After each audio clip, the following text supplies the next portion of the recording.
Hola, mi nombre es Evelyn Janet López Marroquín. Estudio en la Facultad de Humanidades de la Universidad Mariano Gálvez de Guatemala.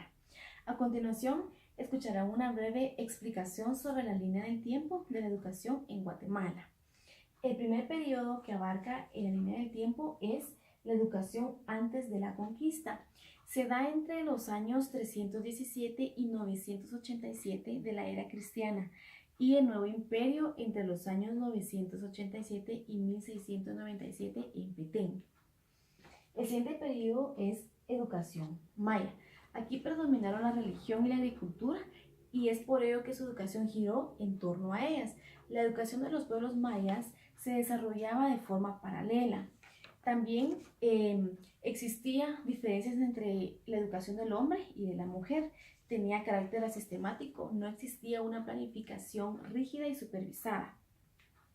El tercer periodo, que es en la educación de la época colonial, el periodo colonial abarca casi los 300 años. La educación la realizaron los misioneros. La educación era de tipo confesional por haber quedado al servicio en poder de la Iglesia Católica Cristiana, que era en ese entonces la única.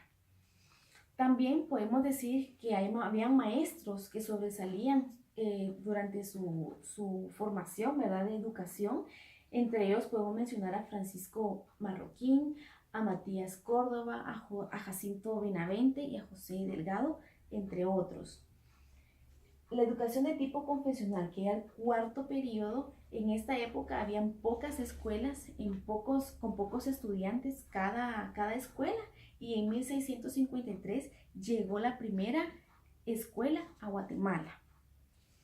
El siguiente periodo, que es la fundación de la Universidad de San Carlos de Guatemala, se dice que es la máxima casa de estudios superiores de Guatemala. Fue creada durante la época colonial el 31 de enero de 1976, con necesidad de dotar a la juventud por su formación, y en 1659 llega a Guatemala Fray Payo Enríquez de Rivera. ¿Quién fue él? Fue el que promovió la introducción de la primera imprenta acá en Guatemala. En la educación independiente, en la educación de la época independiente, en este periodo fue dotado de 1821 y 1871. Hubo una inestabilidad de las ideas pedagógicas del doctor Pedro Molina y el licenciado José Cecilio del Valle. Ellos tenían concepciones pedagógicas diferentes, coincidiendo en que la educación debería ser preocupación del Estado. El doctor Mariano Gálvez mostró su preocupación rotunda por la introducción pública, emitiendo así el decreto en las bases del arreglo general de la instrucción pública. Esto fue el 1 de marzo de 1832. La educación laica, que fue el séptimo periodo de la educación, fue dotado en 1832 y fue la primera vez en la historia donde se proclamaban los principios de la laicidad, obligatoriedad y gratuidad, que era pues lo laico, lo obligatorio y lo gratuito en la educación. En 1852 el capitán José Rafael Carrera promulgó la ley de la instrucción primaria. En su gobierno se crearon 25 escuelas de educación primaria.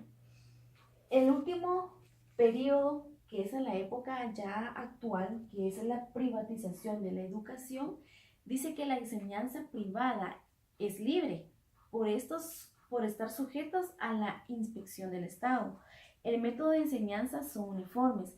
La primera instrucción fue comprendida con ejercicios de lectura, escritura, reglas elementales y aritméticas, elementos de religión y moral y catecismo político. Espero que esta explicación haya sido de mucha utilidad y haya podido ampliar sus conocimientos. Muchas gracias.